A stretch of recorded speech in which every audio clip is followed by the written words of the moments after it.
Hello, hello. I'm so excited to be here today, and I just want to welcome you to my YouTube channel, a channel where we learn together, a channel where you'll be inspired, a channel where you'll be encouraged to understand that life happens to everyone and nothing is new under the sun. And today I will digress a bit and share a testimony of God's mercies. God came through for me at the 11th hour. When the doctors had declared otherwise, God came through and saved me from an emergency cesarean section. So, this is my testimony, and I will kindly urge you to subscribe to my YouTube channel and watch the videos and like, and also you can share your thoughts, or you can share also your testimony on the comment section so that you can be able to encourage someone. One thing I will just want to let you know is that God is real, and God comes through at the 11th hour. God can come through for you at the 11th hour.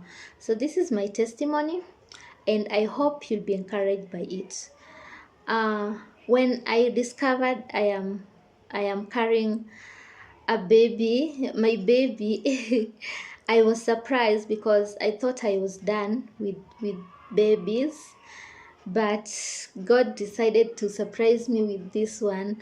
And with my first and second pregnancy, the labor was a bit prolonged.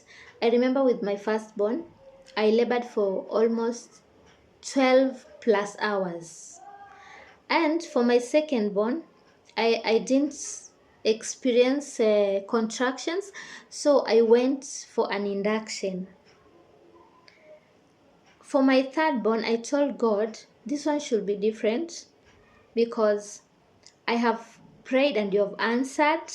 The pregnancy has been smooth, how I asked you. So even for the labor, make it short and quick. And truly, within 30 minutes of active labor, the baby was out.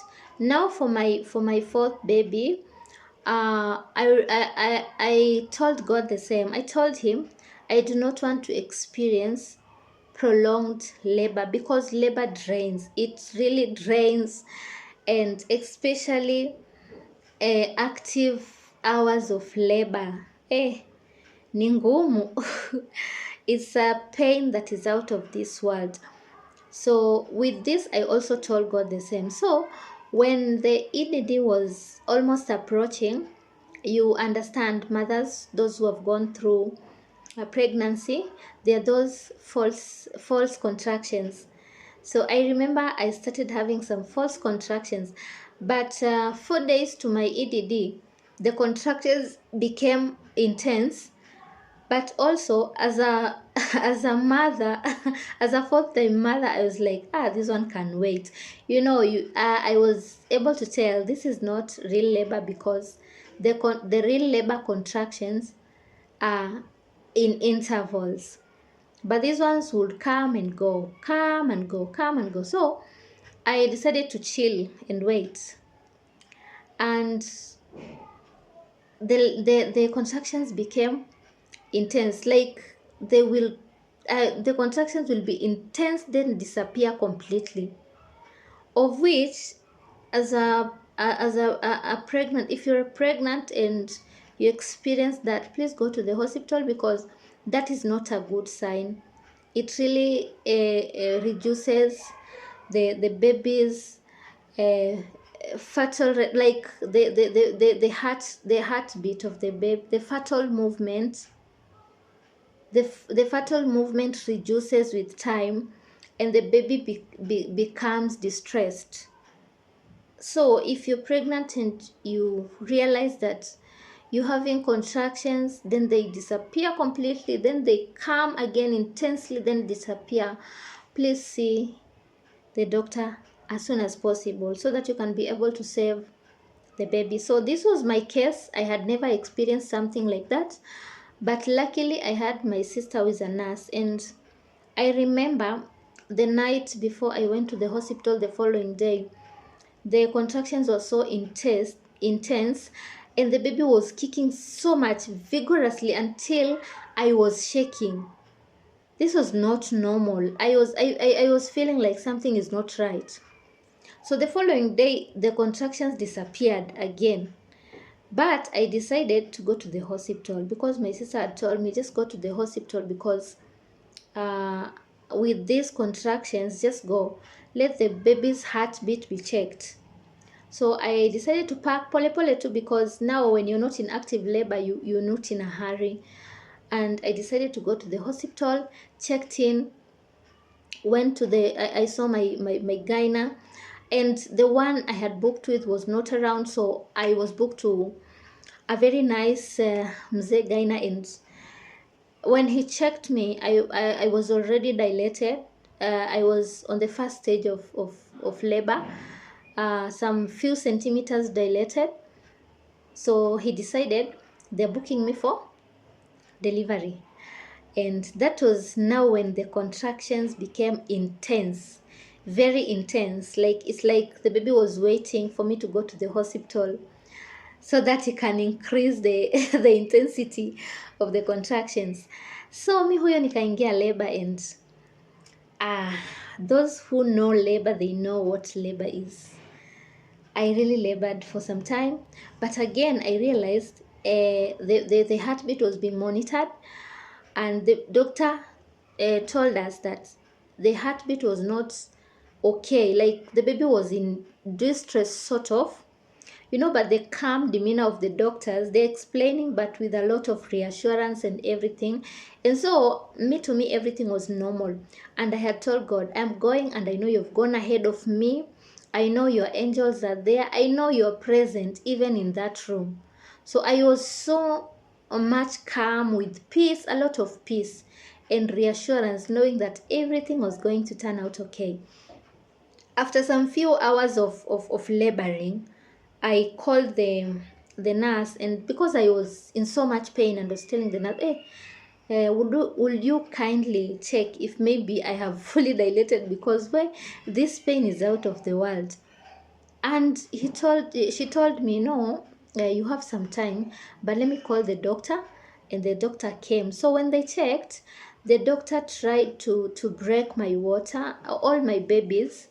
The water is normally the doctor who breaks the water.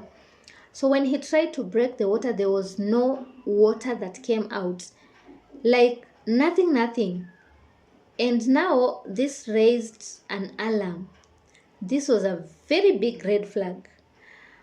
So immediately at that point, the doctor started explaining to me and telling me, with this kind of thing, it seems like the baby is in distress. Now the heartbeat also was reducing, because I had been put under observation, like the heartbeat was being checked, like nilikuwa nimefungiliwa ka machine, and they were checking. It was just there to monitor the baby's heartbeat. So I was in so much pain, like that labor that you feel like you've reached climax, and then the doctor is telling you have like some 4 hours still to labor, because I was like 6 centimeters hapo. But now at that moment, the doctor told me, you have to go to, we have, when it comes to this the mzee gyno, he was very nice, by the way, and he told me, when it reaches this point, now you have to go to theater, because we have to save the baby, like it's an emergency. Have you ever heard of an emergency? I told them, yeah, but the way he was explaining, I was expecting is not that emergency. And I was like, okay. So at this point, I am in pain, and my husband had stepped out. And in that moment, I just saw the atmosphere of the room shift. Everything was emergency, in a hurry. Trolleys were being moved, nurses coming, consent papers. I was made to sign the papers, and they were like, you have to sign. Just pull yourself up and sign, regardless of the pain. I was telling them, please wait so that the pain can reduce, so that I can sign. No, just sign. it was an emergency, a matter of emergency. Do you know, the atmosphere of that room shifted and I saw a different atmosphere. And at that moment, I reminded God and I told him, I asked you to come ahead of me, and I know you are here, and I know you are present with me. So if it is a cesarean section, I have never gone for one, but if it's a cesarean section, then I know also you are there in that theater room. I know you've gone ahead of me, so nothing will go wrong because nothing catches you by surprise. This was my conversation with God at that bed.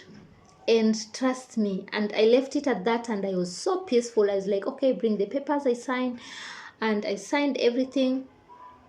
And now they had even they had prepared me everything for CS, everything for CS. They had prepared everything.